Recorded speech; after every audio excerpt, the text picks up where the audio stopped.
अस्सलाम वालेकुम बेटा, मैं हूं आपकी प्यारी सी केमिस्ट्री टीचर हफ्सा राना और ये है आपका फेवरेट केमिस्ट्री चैनल आसान केमिस्ट्री।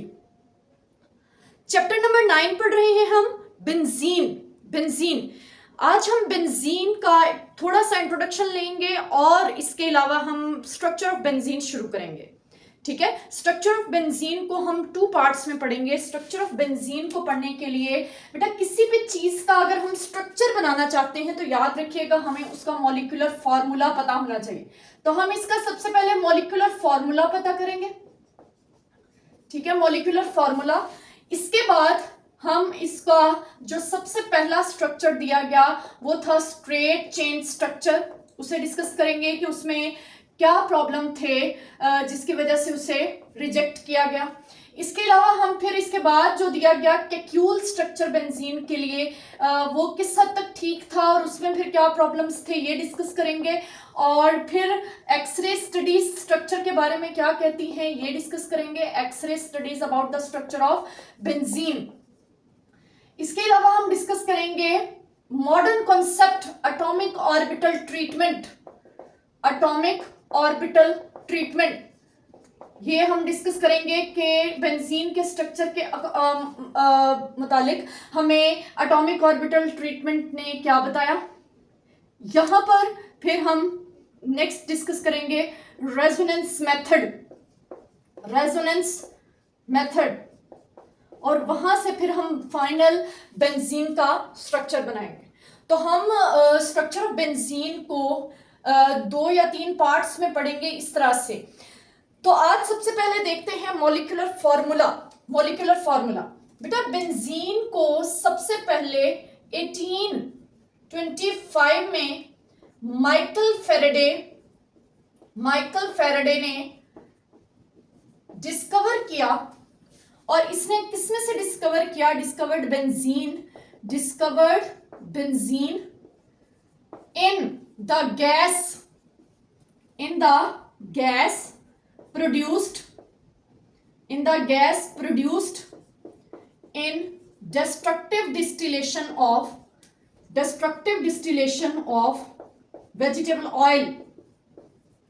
vegetable oil की जब destructive distillation की जाती है तो उसमें से सबसे पहली बार हमें माइकल फेराडे ने बताया कि दिस कंपाउंड इज बेंजीन। इसके अलावा 20 years later 1846 में A.W. हॉफमैन ने बताया कि बेंजीन जो है वो कोल टार में भी पाई जाती है। कोल टार, ठीक है, कोल टार। ये 2 जगह थी, एमसीक्यूज में आपसे पूछा जा सकता है कि एक वेजिटेबल ऑयल में से पहली बार और फिर कोल टार में से हॉफमैन ने। ठीक है, अब हम शुरू करते हैं स्ट्रक्चर। मॉलिक्यूलर फॉर्मूला हमने डिटरमिन करना। Molecular formula for benzene. ठीक है, बेंजीन का मॉलिक्यूलर फॉर्मूला सबसे पहला स्टेप होता है कि किसी का मॉलिक्यूलर फॉर्मूला हमें पता हो, फिर हम उसका स्ट्रक्चर ड्रॉ करें। ठीक है बेटा, मॉलिक्यूलर फॉर्मूला डिटरमिन करने का जो हमारे पास फॉर्मूला है वो ये है कि molecular formula is equal to n into empirical formula. Empirical formula ये फॉर्मूला आप सब जानते होंगे, फर्स्ट ईयर में हम पढ़ते हैं चैप्टर नंबर 1 में। अब जो मॉलिक्यूलर फॉर्मूला हम डिटरमिन कर लेंगे, लेकिन जो n है वो n क्या है? n है molecular mass divided by empirical formula mass. It means हमें अगर molecular formula of benzene find करना है तो हमें 3 चीजें चाहिए। नंबर 1 हमें एम्पिरिकल फॉर्मूला चाहिए, नंबर 2 हमें मॉलिक्यूलर मैस चाहिए एंड नंबर 3 हमें एम्पिरिकल फॉर्मूला मैस चाहिए। ठीक है, तो एम्पिरिकल फॉर्मूला जो है वो डिटरमिन किया गया कहां से? Empirical formula for benzene determine किया गया एलिमेंटल एनालिसिस से और ये आया CH। कहां से डिटरमिन किया गया? बाय एलिमेंटल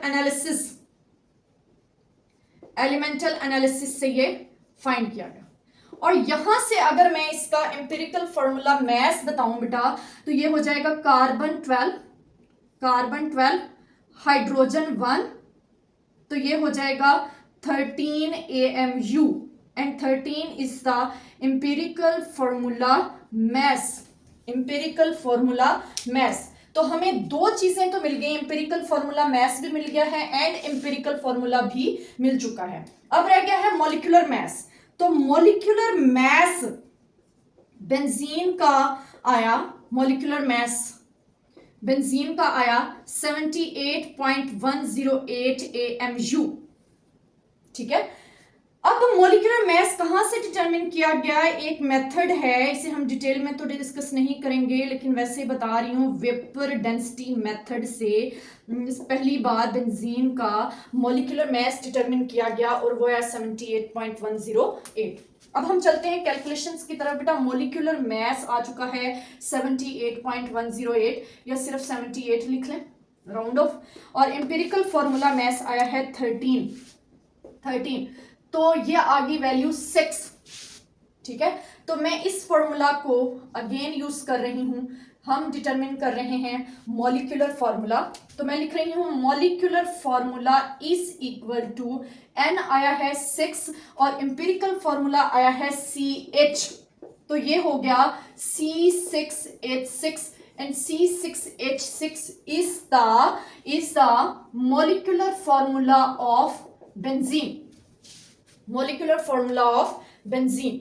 तो ये शॉर्ट क्वेश्चन में भी पूछा जा सकता है कि बेंजीन का मॉलिक्यूलर फॉर्मूला कैसे डिटरमिन किया गया, तो इन 3 स्टेप्स में ये डिटरमिन किया गया। बेटा इस मॉलिक्यूलर फॉर्मूला को देखकर पहले मैं आपको बता दूं, हम अब तक पढ़ चुके हैं CnH2n+2 अल्केन्स के लिए, CnH2n अल्कीन्स के लिए, CnH2n-2, ठीक है, ये अल्काइंस के लिए, ये हम एलिफेटिक हाइड्रोकार्बन्स। ठीक है, ये आया है C6H6। तो हम इंट्रोडक्शन में भी ये चीज डिस्कस कर रहे हैं कि इसमें बहुत high carbon to hydrogen ratio है। इट मींस यहां से ये क्लियर हो रहा है कि जो बेंजीन का स्ट्रक्चर है, ये बेंजीन का जो कंपाउंड है वो हाईली अनसैचुरेटेड है। हाईली अनसैचुरेटेड मीन्स इसमें कोई बहुत ज्यादा हाइड्रोजन नहीं, सैचुरेटेड वो होते हैं जिनमें हाइड्रोजन बहुत ज्यादा हो। ठीक है, देखिए डबल से भी ज्यादा हो, ओके 2n+2 डबल से भी ज्यादा है, वो सैचुरेटेड होते हैं, लेकिन जिनमें हाइड्रोजन कम हो वो अनसैचुरेटेड होते हैं। यहाँ तो बहुत कम है, यहाँ तो अल्काइन से भी कम है, तो इसे हम हाईली अनसैचुरेटेड कैटेगरी में रखेंगे। ओके, हम बेंजीन का मॉलिक्यूलर फॉर्मूला डिटरमिन कर चुके हैं जो क्या है C6H6। अब स्ट्रक्चर के लिए नेक्स्ट जो यहाँ पर पॉसिबिलिटी सामने आई वो थी स्ट्रेट चेन स्ट्रक्चर। दो पॉसिबल जो स्ट्रेट चेन स्ट्रक्चर्स दिए गए वो हम ड्रॉ कर लेते हैं। C6H6, या अपने माइंड में रखना है कि ये C6H6 होना चाहिए। एक पॉसिबिलिटी ये कार्बन 1 2 3 4 5 6, हाइड्रोजन 1 3 5 और 6।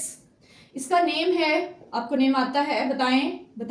यस 1,5 हेक्सा डाई आयन, 1 और 5 पर ट्रिपल बॉन्ड डाई आयन। अब चलते हैं, कोई और स्ट्रक्चर भी सजेस्टेड है, चेक कर लेते हैं कोई और स्ट्रक्चर सजेस्टेड है जी। तो एक और ये स्ट्रक्चर सामने आया, ये वाला, इसमें भी 1 2 3 4 5 6 कार्बन, 2 और 1 3 hydrogen and 4 hydrogen and 6 hydrogen. इसका नेम था 1,5 हेक्सा, अब डबल बॉन्ड है, हेक्सा डाइईन एंड 3 पर आयन। ये दो स्ट्रेट चेन स्ट्रक्चर्स पॉसिबल थे C6H6 के लिए। याद रखिएगा बेंजीन का जो मॉलिक्यूलर फॉर्मूला है वो C6H6 है, तो इसके लिए ये दो स्ट्रक्चर्स पॉसिबल थे। अब इन स्ट्रक्चर्स को चेक किया गया कि क्या ये ठीक है बेंजीन के लिए। तो सबसे पहली चीज जो चेक की गई वो चेक किया गया reaction with reaction with KMnO4 solution, KMnO4 solution. Baeyer's test आपने पढ़ा होगा, Baeyer's test, 1% alkaline KMnO4। Hint दे रही हूं, Baeyer's test, Baeyer's test, Baeyer test is used to test the presence of unsaturation. कहां पर अनसैचुरेशन है बेयर्स वो डिटरमिन करता है। और ये कैसे डिटरमिन होता है, जब कोई चीज KMnO4 के कलर को डीकलराइज कर दे, इट मींस पॉजिटिव है, और ये हमें बताता है presence of unsaturation, presence of unsaturation, decolourise होना बताता है प्रेजेंस ऑफ अनसैचुरेशन। ठीक है बेटा, जब इन चीजों का, किनका, जो ऊपर बेंजीन है, नहीं ऊपर वाली जो चीजें हैं वो एक तो है अल्काइन फैमिली से, अल्काइन, ठीक है, दूसरी है अल्कीन और अल्काइन। मींस अगर देखें तो दोनों ही स्ट्रक्चर जो है वो अनसैचुरेटेड है, हाईली अनसैचुरेटेड स्ट्रक्चर्स हैं। और मैंने क्या बताया है, KMnO4 पॉजिटिव आता है जहां पर अनसैचुरेशन प्रेजेंट हो। ठीक है, तो मींस अगर ये स्ट्रक्चर होते बेंजीन के, तो बेंजीन को बेयर्स टेस्ट पॉजिटिव देना चाहिए था। ठीक है, लेकिन जब बेंजीन को चेक किया गया, benzene does not decolourise the KMnO4 solution. इसने KMnO4 के सॉल्यूशन को डीकलराइज नहीं किया, ये स्टेबल है towards KMnO4 solution. It means यहां से ये बात क्लियर होगी कि जरूर यहां हम कोई चीज मिस कर रहे हैं। ये तो KMnO4 के सॉल्यूशन को पॉजिटिव नहीं दे रही है, KMnO4 सॉल्यूशन के साथ टेस्ट। इट मींस यहां अनसैचुरेशन प्रेजेंट नहीं है, या अनसैचुरेशन किसी और तरह की है जिसकी वजह से KMnO4 के साथ ये टेस्ट जो है पॉजिटिव नहीं दे। ठीक है, तो यहां से अनसैचुरेशन की एब्सेंस शो हुई, एब्सेंस ऑफ अनसैचुरेशन। ठीक है, ये आप पॉइंट कर लेंगे। अब अगला करवाया गया reaction with hydrogen and halogens, इनके साथ रिएक्शन करवाया गया। बेटा ये दोनों भी वहां पर रिएक्शन देते हैं। अभी ऊपर मैं आपको बता दूं, यहां हमें शो हुई है absence of unsaturation, absence of unsaturation show हुई है। ठीक है, अनसैचुरेशन की एब्सेंस। अभी जब हमने reaction of hydrogen and halogens के साथ चेक किया, तो the benzene reacts with H2 and X2, means halogens के साथ ये रिएक्शन देती है। बेटा ये रिएक्शन अब शो कर रहा है प्रेजेंस ऑफ अनसैचुरेशन। ठीक है, ये रिएक्शन देना किस बात को शो कर रहा है, प्रेजेंस ऑफ डबल बॉन्ड।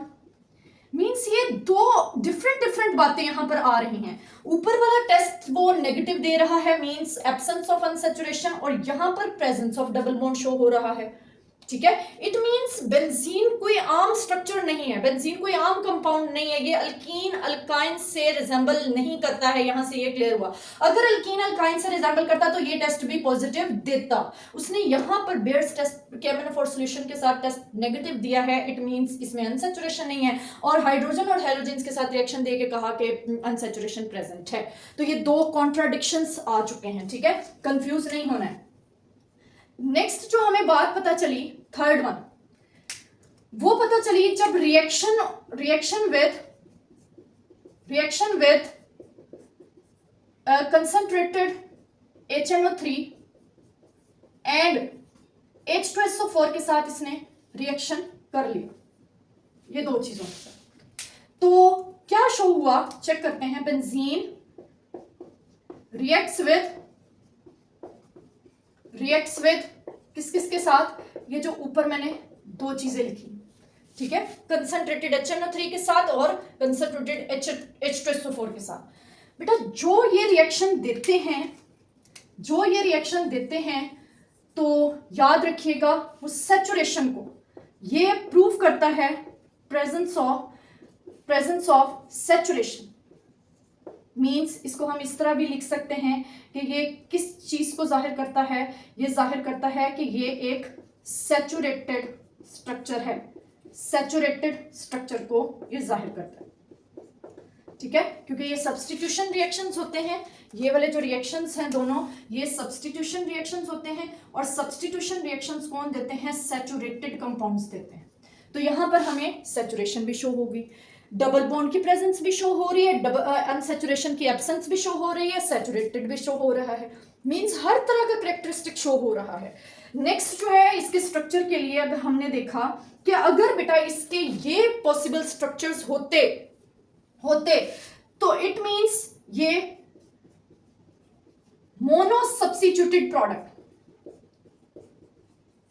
अगर इसका इस तरह का कोई स्ट्रक्चर होता स्ट्रेट चेन, तो याद रखें कि किस तरह का देते, जैसे स्ट्रेट चेन अगर स्ट्रक्चर होता तो कोई सब्स्टिट्यूएंट यहां लग सकता था, जरूरी नहीं है सिर्फ यहां पर ही लग सके, यहां भी लग सकता है, ऐसा है, जरूरी नहीं है सिर्फ यहां पर ही लग सके, यहां भी लग सकता है, कहां पर? थर्ड नंबर पे, इसके अलावा नहीं लग सकता।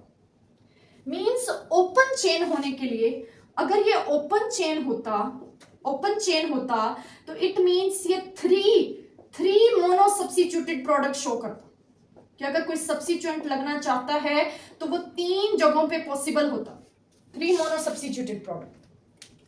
लेकिन इंपॉर्टेंट बात, बेंजीन जो है, benzene yields only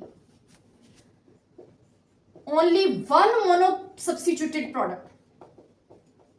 mono substituted product, benzene सिर्फ और सिर्फ एक मोनो सब्स्टिट्यूटेड प्रोडक्ट देता है। बेंजीन कोई ऐसा स्ट्रक्चर है कि जहां पर भी पहला सब्स्टिट्यूएंट लग जाए वो एक ही जैसी बात होगी। ठीक है, और नेक्स्ट लास्ट बात, इनका जनरल फॉर्मूला भी हमें कुछ रिप्रेजेंट कर रहा है। जनरल फॉर्मूला बेटा, इसका जनरल फॉर्मूला जो है ना, इसका मॉलिक्यूलर फॉर्मूला है, फिर से मैं बता दूं, पहले भी बताया है, C6H6। ये ना तो रिजेंबल करता है CnH2n+2 से, ना ये रिजेंबल करता है CnH2n से, ना ये रिजेंबल करता है CnH2n-2 से, मींस ना ये अल्केन से बिलोंग करता है, ना अल्कीन से बिलोंग करता है, ना अल्काइन से बिलोंग करता है। तो इन 5 पॉइंट्स की वजह से straight chain structures were ruled out. ये शॉर्ट क्वेश्चन भी पूछा जा सकता है आपसे कि why straight chain structures were ruled out. इन 5 बातों की वजह से स्ट्रेट चेन स्ट्रक्चर्स को एक्सेप्ट नहीं किया गया। तो इसका कोई और स्ट्रक्चर होगा, कोई और स्ट्रक्चर कौन सा होगा वो अब हम देखेंगे कि मॉलिक्यूलर फॉर्मूला डिटरमिन कर लिया, straight chain structures ruled out हो चुके हैं। अब आते हैं, कोई एक पर्सन था केक्यूल जिसने इसका स्ट्रक्चर दिया। ओके बेटा, जब स्ट्रेट चेन स्ट्रक्चर्स एक्सेप्ट नहीं हो सके तो फिर 1865 की बात है। 1865 में एक साइंटिस्ट था, एक जर्मन ऑर्गेनिक केमिस्ट था जिसका नाम था August Kekule. Kekule proposed a structure for benzene. उसने एक स्ट्रक्चर प्रपोज किया बेंजीन के लिए। उसने कहा बेंजीन कैसा हो सकता है, उसने कहा ये एक हेक्सागोनल स्ट्रक्चर होगा।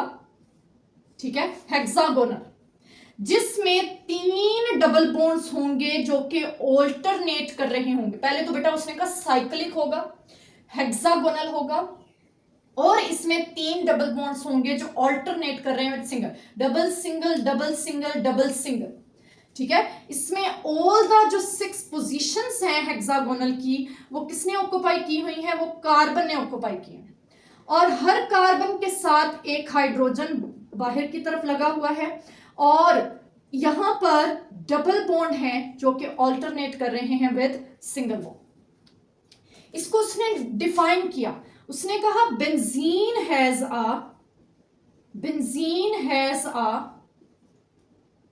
अ साइक्लिक, एक बात, रेगुलर, दूसरी बात रेगुलर, और हेक्सागोनल, तीसरी बात। Hexagonal structure. इसके अलावा उसने कहा कि बेंजीन में थ्री डबल बॉन्ड्स हैं, 3 डबल बॉन्ड्स, और वो क्या कर रहे हैं, वो ऑल्टरनेट कर रहे हैं, alternating with 3 single bonds, 3 single bond. ये उसने डिफाइन किया बेंजीन के स्ट्रक्चर में।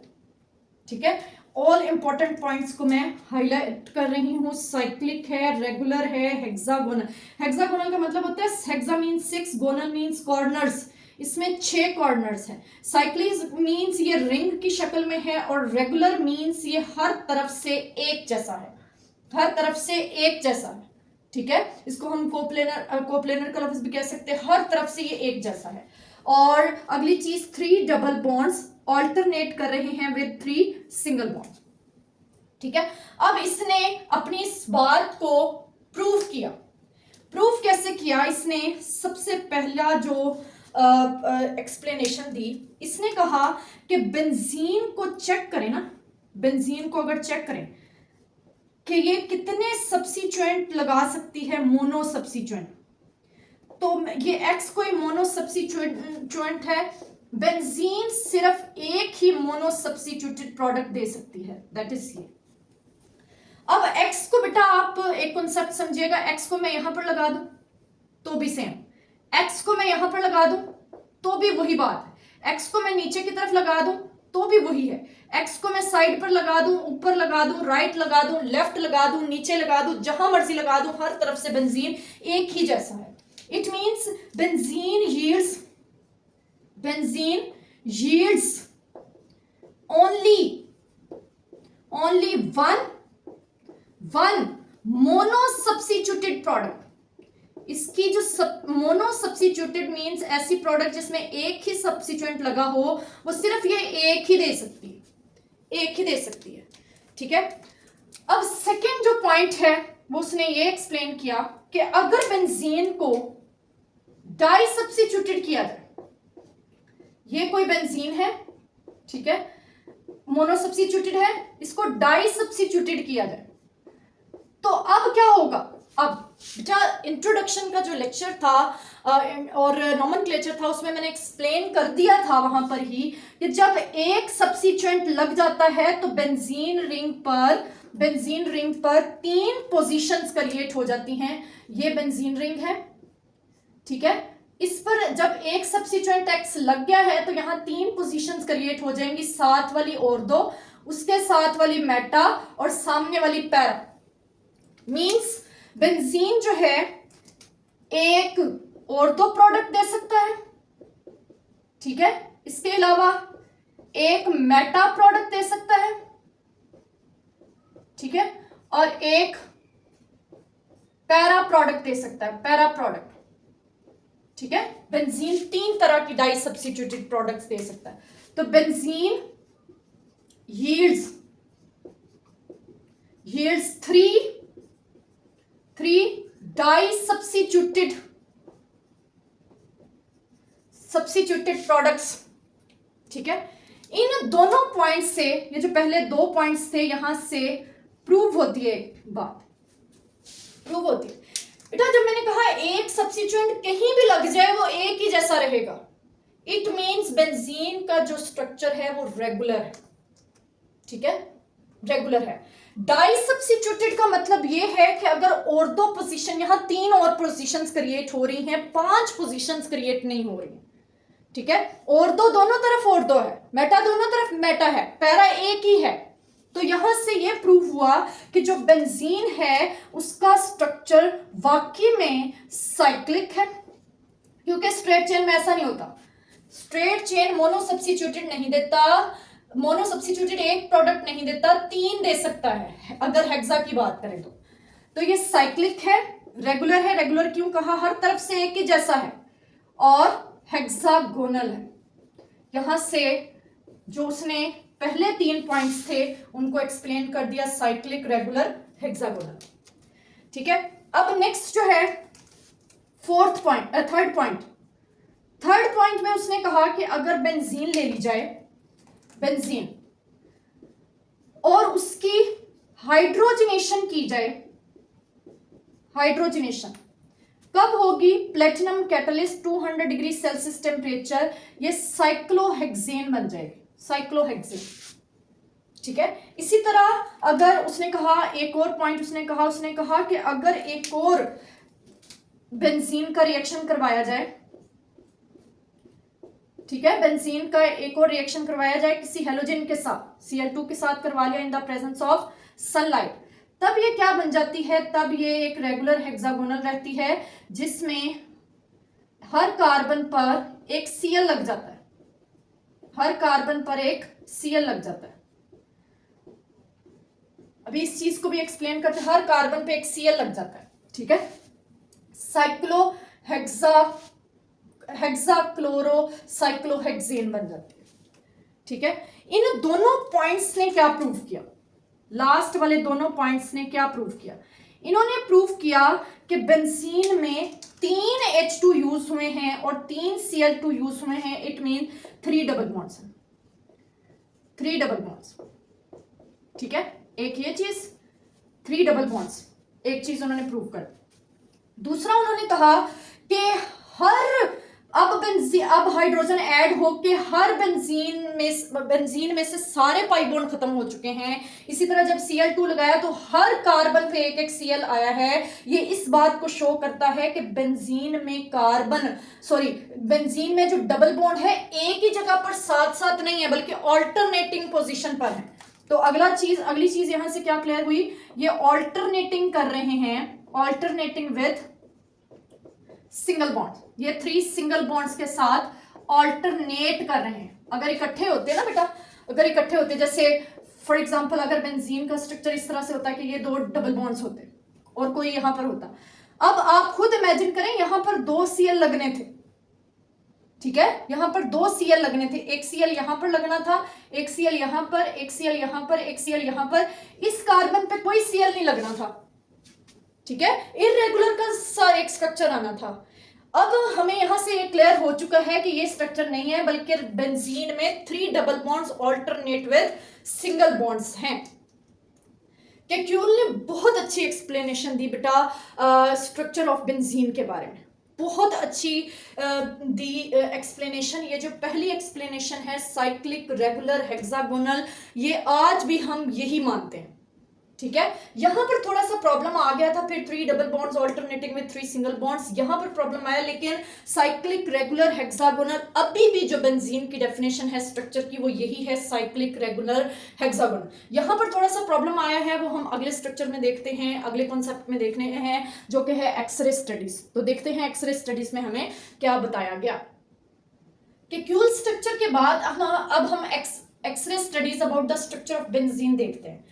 एक्सरे स्टडीज ने रिवील किया, पहली बात जो रिवील की वो मैं पहले भी बता चुकी हूं कि जो कैक्यूल ने कहा था रेगुलर हेक्सागोनल, उसने कहा वेरी गुड, ये साइक्लिक रेगुलर हेक्सागोनल स्ट्रक्चर ही है, ये एक्सरे स्टडीज ने प्रूव कर, मीन्स ये बात बिल्कुल ठीक साबित होगी। इसके बाद प्रूव किया कि इसमें जो कार्बन का बॉन्ड एंगल है वो 120 डिग्री है।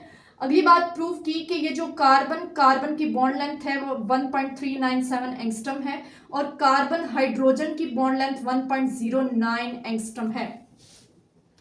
ठीक है, तो हम लिख भी लेते हैं कि 120 बॉन्ड एंगल कार्बन के दरमियान 120 बॉन्ड एंगल शो करवाया। जो कार्बन बॉन्ड लेंथ है वो 1.397 एंगस्ट्रम और जो कार्बन हाइड्रोजन बॉन्ड लेंथ है वो है 1.09 एंगस्ट्रम। ठीक है, ये सारी बातें शो करवाई। एक बहुत इंपॉर्टेंट बात शो करवाई वो ये है कि all the carbon and hydrogen are in same plane, और जो चीजें सेम प्लेन में हो हम उसे कहते हैं कोप्लेनर। तो ये एक और बात कि सारे कार्बन और हाइड्रोजन जो है वो सेम प्लेन पर है। ये कुछ बातें एक्सरे स्टडीज ने रिवील की।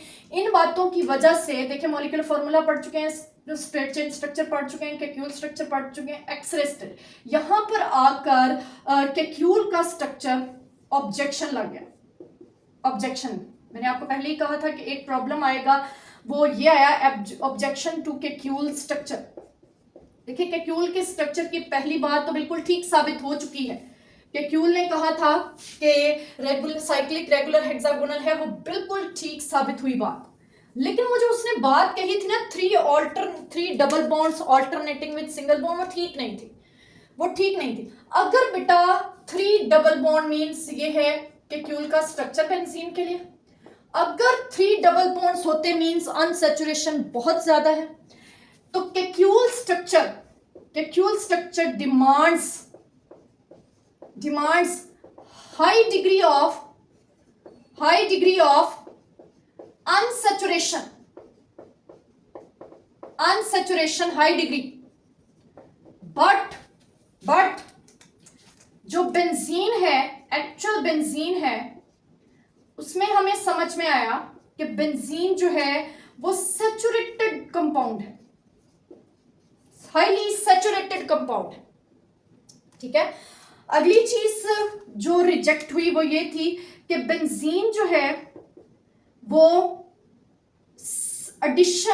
सैचुरेटेड प्रोडक्ट्स इजीली देता है, सैचुरेटेड प्रोडक्ट्स इजीली, इसको इस तरह लिख लेते हैं, बेंजीन इज हाईली सैचुरेटेड। अगला पॉइंट इस तरह से लिख लेते हैं, बेंजीन यील्ड्स या gives saturated products easily, means saturated products, saturation ये सिग्मा बॉन्ड्स के जो रिएक्शन है सब्स्टिट्यूशन के, वो इजीली देता है। बट एडिशन प्रोडक्ट्स जो डबल बॉन्ड की वजह से होते हैं, addition products reluctantly,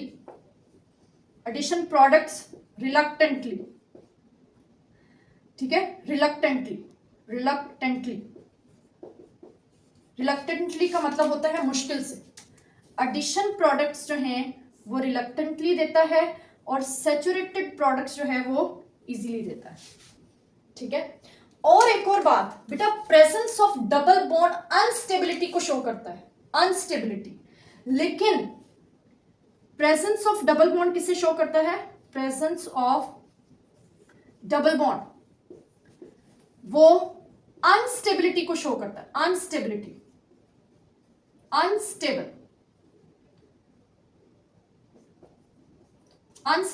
but actually benzene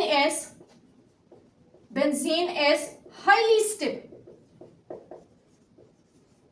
benzene बहुत ज्यादा स्टेबल है, जहां से यहां इन 2-3 बातों की वजह से कैक्यूल का स्ट्रक्चर रिजेक्ट हो गया।